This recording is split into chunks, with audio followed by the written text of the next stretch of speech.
자, 오늘은 이 작은 실리콘 조각 하나에 담긴 한 기술 거인의 명예회복 여정에 대해서 한번 자세히 들여다볼까 합니다. 정말 오랫동안 삼성이 퀄컴 스냅드래곤 대신 자체 엑시노스 칩을 넣은 스마트폰에 내놓을 때마다 많은 분들의 반응은 바로 이거였습니다. 일종의 불문율처럼 굳어졌었죠. 그런데 이제 상황이 좀 달라지고 있습니다. 만년 2인자 신세에서 벗어나기 위해서 삼성이 이 차세대 칩에 정말 모든 걸 걸고 판을 바꾸려 하고 있거든요. 이게 그냥 하루아침에 뚝딱 나온 얘기가 아닙니다. 몇 년에 걸친 아주 치밀한 전략의 결과물인데요. 그 신호탄은 놀라울 정도로 성공적이었던 엑시노스 2600이었습니다. 갤럭시 S26에 들어갔던 바로 이 엑시노스 2600. 사실 다들 별 기대 안 했거든요. 그런데 막상 뚜껑을 열어보니까 핵심 AI 성능에서 경쟁사를 앞질러버린 겁니다.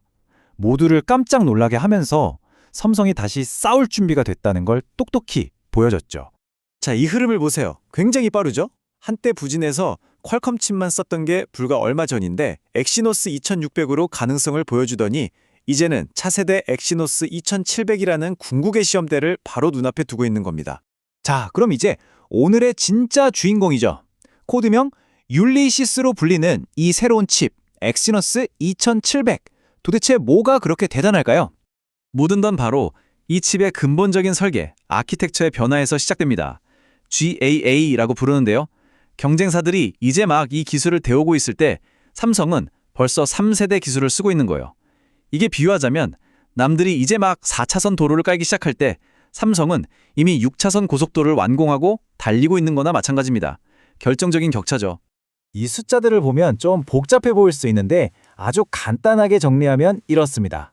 칩은 12%더 빨라졌고 전기는 무려 25%나 덜 먹고 크기는 오히려 더 작아졌다는 겁니다. 성능, 효율, 크기라는 세 마리 토끼를 다 잡은 거죠. 이것도 정말 재밌는 부분입니다.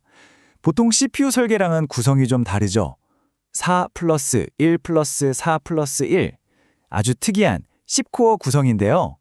이건 마치 필요할 때마다 아주 정밀하게 힘을 조절하는 외과 수술 같은 방식으로 전력을 쓰겠다는 의미입니다. 그리고 이게 다가 아닙니다. CPU만 좋아진 게 아니고요.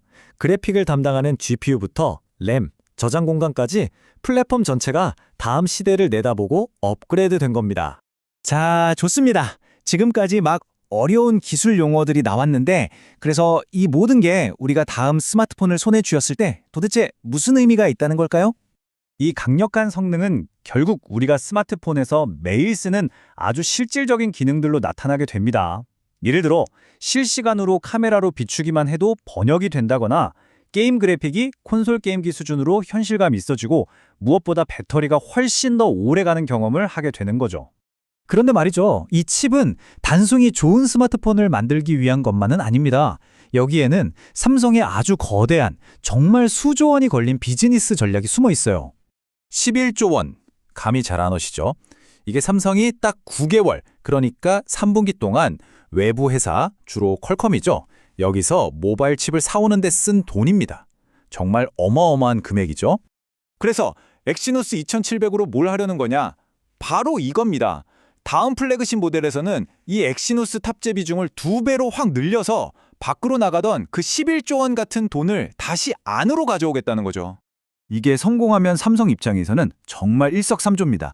스마트폰 만드는 모바일 사업부는 돈 아껴서 줬고 칩을 설계하는 부서 그리고 칩을 직접 만드는 부서는 안정적인 일감이 생겨서 좋고 그야말로 완벽한 선순환 구조를 만드는 겁니다.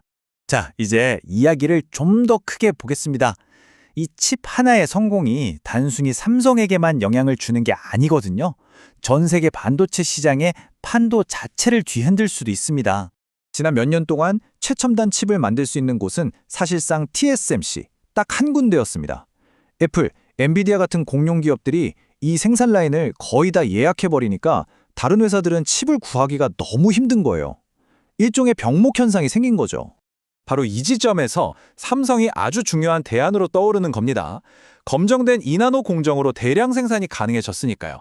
특히 미국 기업들 입장에서는 자국 땅인 텍사스에 공장까지 짓고 있으니 훨씬 더 매력적인 선택지가 되는 거죠. 그래서 마지막으로 이런 질문을 던져볼 수 있겠습니다. 앞으로 AI 수요가 폭발적으로 늘어나는 시대가 오면 진짜 최고의 칩은 단순히 성능이 가장 좋은 칩이 아니라 우리가 원할 때 바로 구할 수 있는 칩이 아닐까요? 결국 공급망을 쥔 자가 미래를 주게 될지도 모릅니다.